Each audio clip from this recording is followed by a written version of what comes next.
everybody. I think we're going to get things kicked off. Welcome to another Celtra webinar. Thanks for joining us. If it's early for you, if it's later in the day, really appreciate you giving us your time. It's been quite a year, hasn't it? The Celtra team here extends our warmest wishes to you guys at the end of this year now. Hope everybody's been hanging in there. We wanted to take some time on this webinar to look back at some insights and best practices which the Celtra team has been developing over the course of the last year.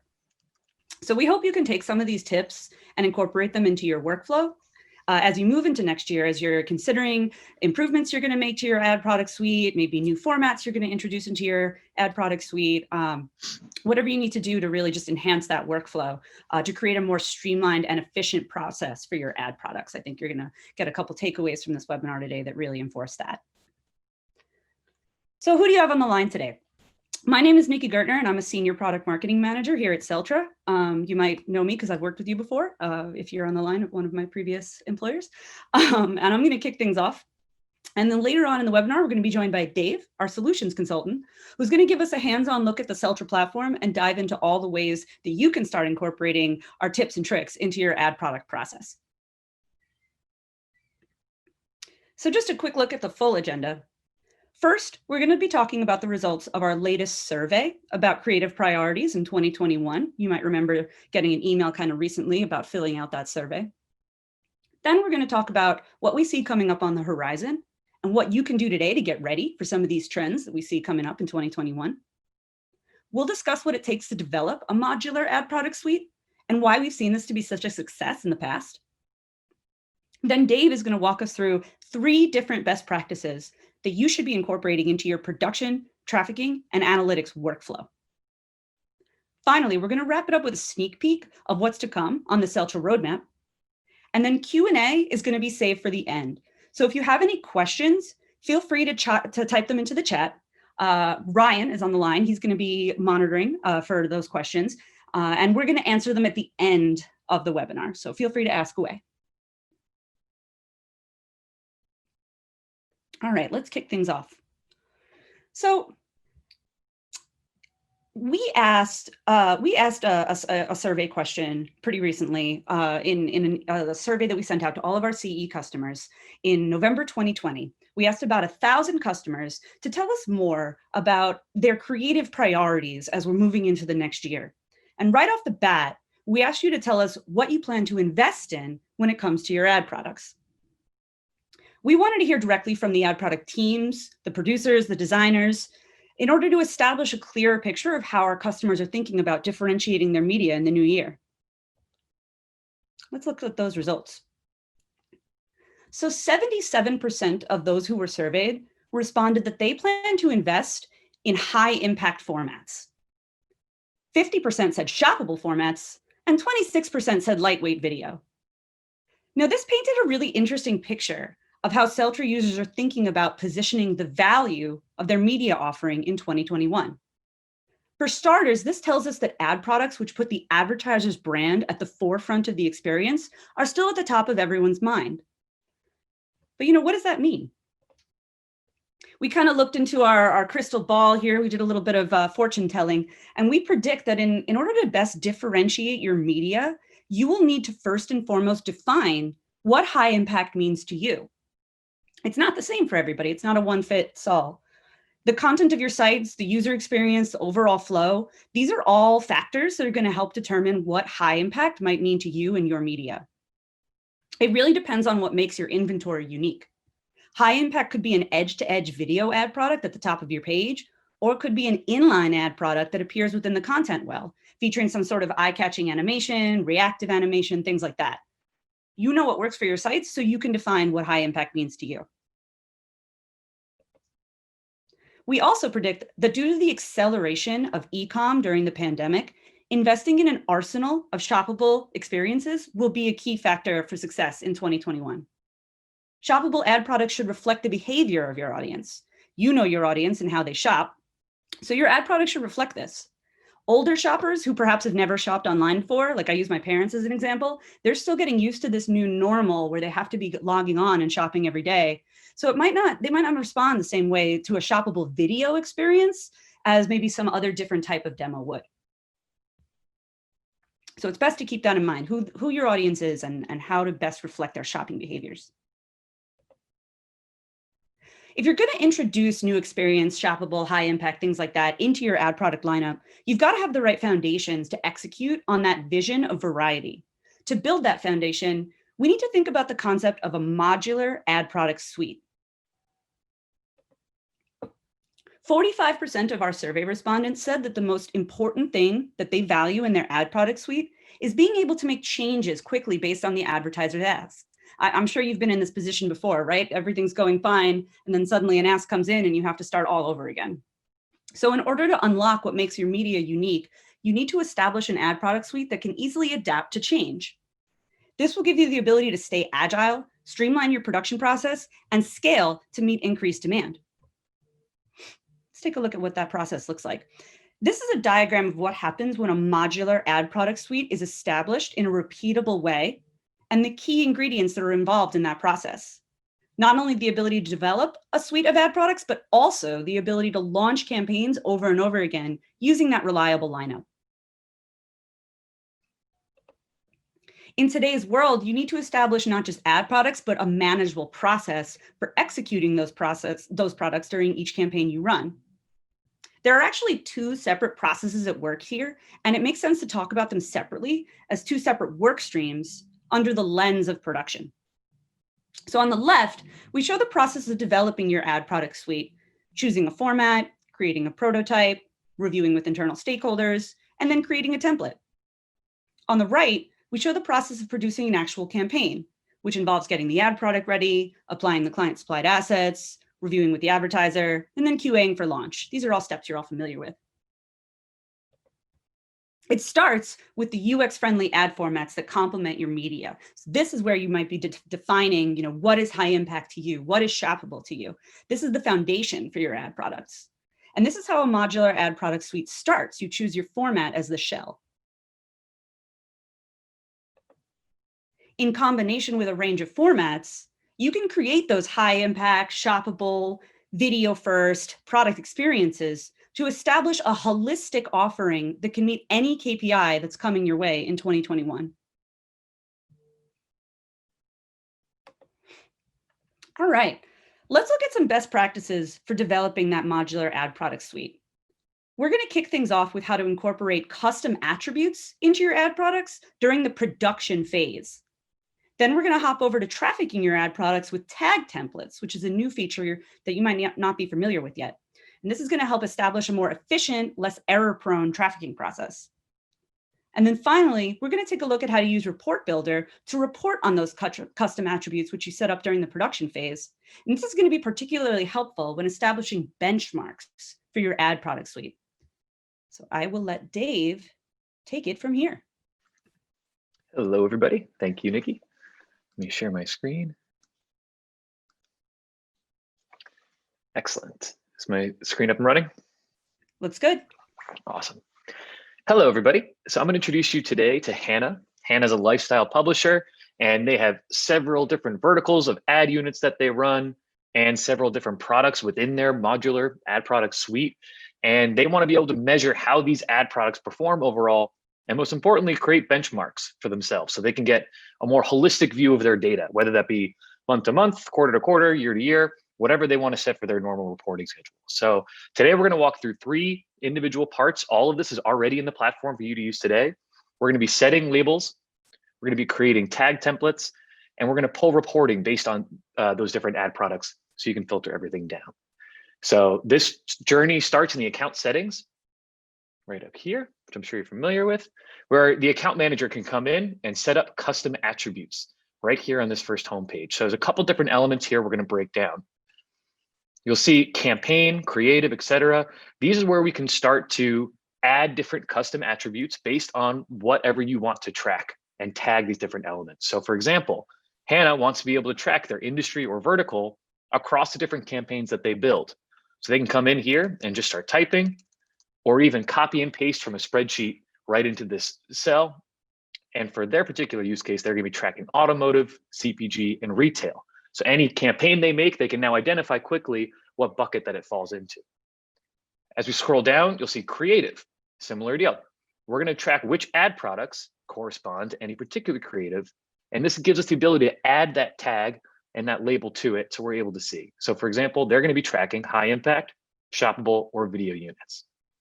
And finally, if we scroll down, we'll also see different placements. And so this is where you can track your ad placement based on its placement package. So for their particular one, it's custom sponsorships, homepage takeover, or run of site. So in this custom attributes field, you're able to set different labels across different elements of your Celtra campaigns, creatives, and placements, and start tracking all of this data of the content you're already creating. All of that lives right in the custom attribute section, right in the account settings. So we take a look at how to actually apply these labels once they're all set. I'm going to go back to the home page. And you'll notice now that there's a new line item underneath each of these campaigns. And as you add more and more fields to start tracking, you'll notice that these line items are all right here and ready to use. All I have to do is click this pencil icon, and I'm able to set now the industry that this campaign corresponds to. Now, what's nice about this is you're also able to start filtering down based on the different labels. So for example, if I come over here, you'll see a custom attributes filter. And if I only want to see the CPG, I can very quickly filter down and see exactly what I need to find. Similarly, if I click into this campaign, we can start looking at the creative custom attributes for these different ad products. And so this is a campaign that they're running as part of their modular ad product suite. They're running a couple different styles. We have different videos, shoppable experience, high impact. And the same logic applies. There's a new line item where they're able to click and apply a tag of what this particular piece is. So your designers can keep building just like they normally do. And once they're ready to go, they can add this ad product identifier just by clicking the little pencil icon and identifying whatever the ad product is for this particular piece. Now, once this is all set, this moves on to the traffickers, where they have, similarly, in their placements. They're able to come in and, again, set whatever placements they want from that exact same dropdown that we saw earlier in the account settings. So once those are all set in the account settings, the rest of your team is able to come in and start using those different tags all in one spot. With using these custom labels, you're able to keep track of all the different pieces that you have in here. So that's where labeling fit in. Labeling fits in to kind of track the different elements. Let's move on to a new Celtra feature that's in your account where you're able to kind of help amplify this workflow. And these are tag templates. So I'm going to navigate up to the assets library. You'll notice a new tab is in your account. And if we click on this, we can start setting the same settings over and over again and have this pre-populate when we're ready to run. So I'm going to hit new here. And the first step is going to be breaking down in different environments. So if you have certain vast videos and you're always setting the same settings, we can make one there. I'm going to choose web browser for this particular demo, but feel free to set up as many as you need to. Our ad server for this particular, I'm going to use Google Ad Manager. And we can select all of the different creatives that fall into that particular use. Notice you can select multiple. You can even search. And notice also that some of them are grayed out. And this is because these don't fall into that initial environment that you selected. So I'm happy with those three. This is going to be all my web stuff. And I can start building from there. So this is the same settings of what you normally see when you go to press publish, except now we only have to set this once. If I want to take my banner unit and make it sticky, I'm able to do that once. My inner scroller, I can come in and set those different colors, whatever sort of messaging you want, and even set your different offset pixels. Set your macros, anything else you need to do. This is something that you normally would have to do every time you press publish. You're able to set this up once and be able to pull it from a drop-down in a couple moments. So again, setting up this once across your different environments will lead to an easier execution of your ad products later on. So let's see how to actually use this element. So I'm going to go back and go back into that Butte campaign. And so once the designers are all done, they've identified the different ad products. We're going to go over to placements and get this ready to go. I have this inner scroller line here. I go to publish. and open. Now, normally your trafficker would have to come in and start setting all those things that we just went over. Right up here is a new dropdown where you're able to now select one of those predefined tag templates, and everything will auto-populate right into place. The different colors, the different messages, all the offsets, etc. All of this is, you only have to set once in that template, select it, and this is ready to go to GAM. So again, this is one area where you're able to kind of take out some of that manual work and preset these different settings if you know that your ad product suite will always be running in the same capacity. Now, the final piece of this puzzle is the reporting. So we've identified a campaign. We've launched what industry that's part of. All the creatives in it are part of a certain ad product suite. We've labeled all those ad products, and our placements we've been able to label in order to identify where they belong. Now let's take a look at how reporting fits into this as well. If I go over to reporting and make a new one, I'm able to search by any of the normal, identifiers that you might do. And if you start searching for custom, you'll notice that all of your custom content attributes and labels will appear here. So I can select my ad product and my industry. And now in my reporting, I'm able to start tracking against those variables as well. And let's do requested impressions and engagements. Awesome. So I'm going to generate this. I have this already loaded on this tab, so I'm just going to cut over. But you'll notice that your reporting, just like it always is, has all the different elements of your creative name and your units. But this is where this kind of all comes together, is you're able to now track the different ad products that correspond to those data points. And in particular campaign, you're also able to track what industry corresponds to these data points. You're able to filter again, so you can see only particular ad products at once and get those amalgamated reports out of that. And of course, this works as well for industry. We're able to see, I only want to see the retail data out of this. You know what your different filters are, and because it's already part of your modular ad product suite, and you're able to come in and have that all set while it loads. So again, every team member is able to kind of take advantage of these different settings and different areas of the platform for this. Once your account manager goes in and sets those, my Wi-Fi, there you go, and set those different labels and content attributes for your campaigns and for your creatives and for your placements, you're able to start tracking against those data points and get your month over month or year over year data for whatever you need. Sweet. All right, Nikki, back to you.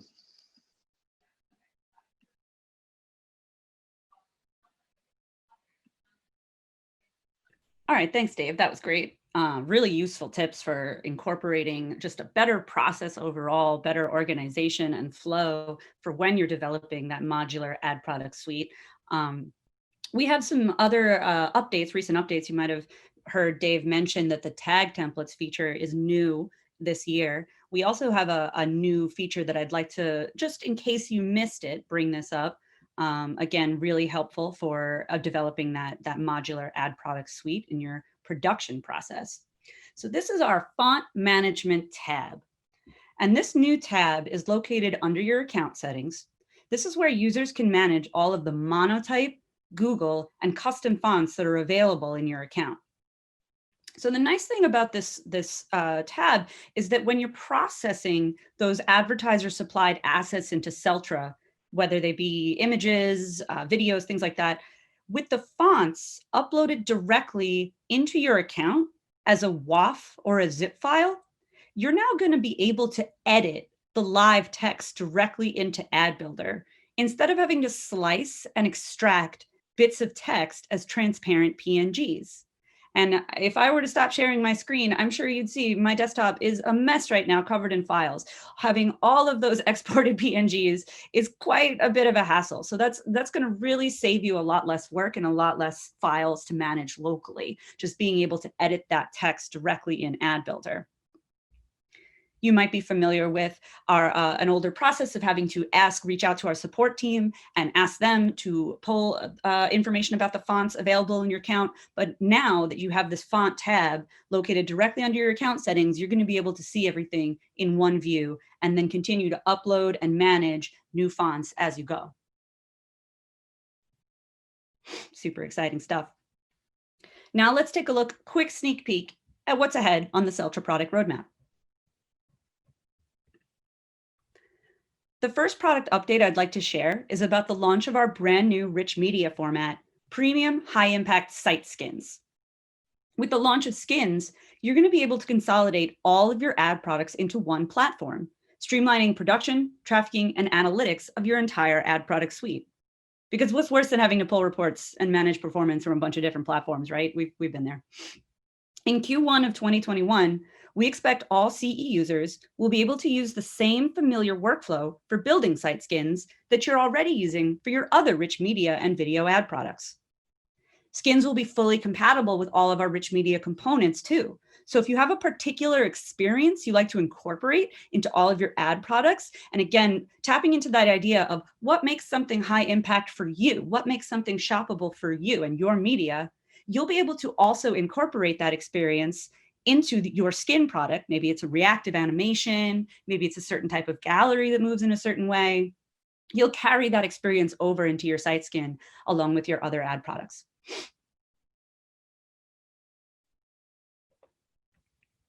Something else the product team is working on is the concept of ad product templates. The idea here is to make improvements in our platform that will separate and streamline the two processes of production that we were talking about before. The idea of the modular ad product suite really comes into play here, starting first with that process, right? Developing the ad product, choosing the format, creating a prototype, reviewing with internal stakeholders, and then creating that template. On the other side, there was that totally separate process that's sometimes taken care of by a completely different team. You might not even be involved with that team. And it gets kicked off when an actual campaign needs to go live. So that team is getting the ad product ready, applying the client supplied assets, reviewing with the advertiser, and then QAing for launch. We're going to be making a series of improvements to Celtra CE that will enforce this idea that anybody can hold their own during each phase of production. You don't have to be a master UX designer to come up with a unique ad product, and you don't have to be a lightning fast graphic designer to get campaigns launched on time. So stay tuned for more on that. So we're about to wrap things up. We're going to enter the Q&A portion of the webinar. Now would be a good time to enter any lingering questions you might have into the chat. Feel free to reach out to either Dave or I via email. And you can always find out more on our site, celtra.com, and check us out on Twitter at Celtra. And now let's start some Q&A. Thanks, Nikki. It seems like we have one from Shanna. I believe I'm saying that right. So when they go to create a new creative, they don't see web as an option. It's display and rich media. I guess it was when Dave was showing it, they were able to choose the DSP Google and then see what creatives were available during the Hannah example. Why is it different? Yeah, I can take this one. So when you're creating a new creative, we keep it correctly as display and rich media. So that way you're able to, put this out to any DSP. That button you saw when I was choosing the environment for DSP, that was actually in my tag templates over in the placements panel. So you are correct that display rich media is part of the creative setup. So it can go to any DSP, but when you're in a tag template, you're specifying that one DSP. Nikki, is there anything else you wanted to add to that? No, I think that's it. It might be helpful if we show that again, actually, Sure. if we just go back to that tag templates tab, since this is kind of a new feature. Yeah, absolutely. Awesome. Thanks you, Dave. Mm-hmm. Great. So when you do create a new creative, it's true. We have display and rich media where you're able to kind of break that down, different HTML. And as I go over to placements, or actually for making a new tag template in the assets library, tag template, this is where you're able to select that different environment from here. And so that's kind of that different part of this is supposed to be designating all of this supposed to go only to Google Ad Manager. Whereas when you're making a creative, it should be more flexible, or it can be more flexible if that's more convenient. I'll keep this page loaded up. Looks like we answered her question. Appreciate that, guys. Yeah. And for those of you who are still tuning in, I hope you saw in the chat, uploaded some support documentation on stuff that Dave and Nikki have discussed, as well as the registration link to join Friday's webinar. Sorry, I just realized my video is off. This is my bright, cute face this Monday morning. Someone wanted to ask, our team has never used site skins, but it looks really interesting. Is there documentation on this in the current support documentation site? Yeah, so I can take this one. Currently, we do not have a live support article ready on our SiteSkins product yet because this is coming in Q1 of 2021. But we are hosting a webinar this Friday where we're going to kind of dive into a little bit more information about what the Skins product is going to be able to do. We'll take a look at some examples and just kind of have some conversations actually with one of our existing clients about some best practices and creative ideas that he's seen out there when building skins. So feel free to check out that webinar. You should have gotten an email invite. Also, there's an in-platform notification running in your account right now that will take you directly to the registration link. So definitely check that out if you want to know more about skins, and keep an eye out for the official product launch and documentation coming early next year. Perfect. If there are any other questions, feel free to ask those. Other than that, looks like our Q&A is a little empty right now. Yeah. Christina, my friend from Vice, are there plans to expand your off-platform products as users start to consume news and content through places like Twitter, Instagram? How are you going to support publishers? That's a great question, Christina. I can take that one.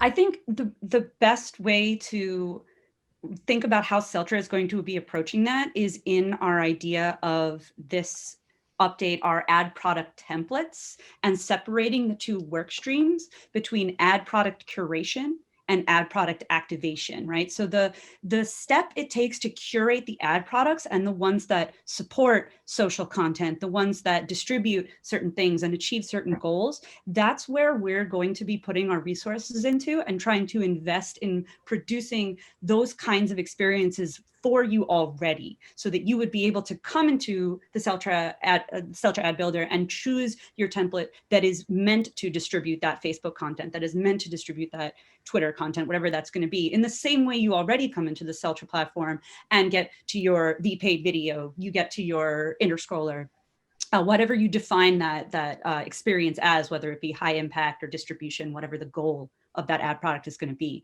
So this is definitely on our radar. I definitely want to say keep an eye out early Q1 as we continue to roll out updates about these ad product templates and the details around that are going to have to do with off-platform and distribution of social content. Awesome. Thank you, Nikki. Next question is, how was your weekend? It was lovely. Yeah, there we It's go. really nice weather in New York. It was great. Good to hear that, Dave. Next question is, how do you plan to measure SiteSkin in terms of engagement? I can take that one. So all of the current rich media analytics that are available in Report Builder are going to be available for skins. You're going to be able to pull reports the same way, establish benchmarks the same way, and it's basically just going to work the same way that your rich media products already do. So the process is going to be exactly the same. Beautiful. Love to hear that. And then Charlotte asked, how are fonts managed at an account level, campaign level? How so? So these are on the account level. Now that there is a fonts tab on your account, once you've uploaded that zip or WAF file and exposed the font in Builder, anybody who's logged into your account will be able to see those fonts in Builder when they're coming to build. So if you have a specific font from a certain advertiser that everybody needs access to, they will be able to get it in Builder, everyone on your team. But you can manage those permissions of the font itself from the fonts tab, so that if you don't want to expose it in Builder, you don't have to. It can just be living in your account for when it's ready. Awesome. And for now, that's all of our open questions. If there's any others, oops, one just popped up. We also have never done site skins. I know Celtra deals with building creative, not necessarily trafficking it, but any insight where we can access the inventory to publish our skins? Is this available with most DSPs or publisher direct? That's a good question. I would like to, I would like to say it depends on who you're working with. I know plenty of the clients we work with are serving publisher direct site skins campaigns, while on the other side, there are clients that are tapping into existing inventory. I think this is something we can kind of like talk about a little bit more in the webinar on Friday. And you know, feel free to reach out after that webinar once we're allowing this product to live in your account, and we can talk a little bit about how to get that started. Awesome. Yeah, and once again, that Nikki sent out a link to sign up to that webinar, and then I also put it in the chat as well. It seems like we have a lot of people interested in that, so hopefully we'll see you all there on Friday as well. And All right. coming to you live from the field, that's all the questions I have for you guys right now. Yeah, so I think that might be it. You know, I'm sure everybody appreciates a little bit of time back. You know, it's busy week, you know, holidays are coming up. So again, thank you so much for joining us. Please keep an eye out for more webinars from the Celtra team. If you have any questions, reach out. You can always email support@celtra.com for any questions you might have. And yeah, we hope to see you next time. Thank you, everybody. Thank you.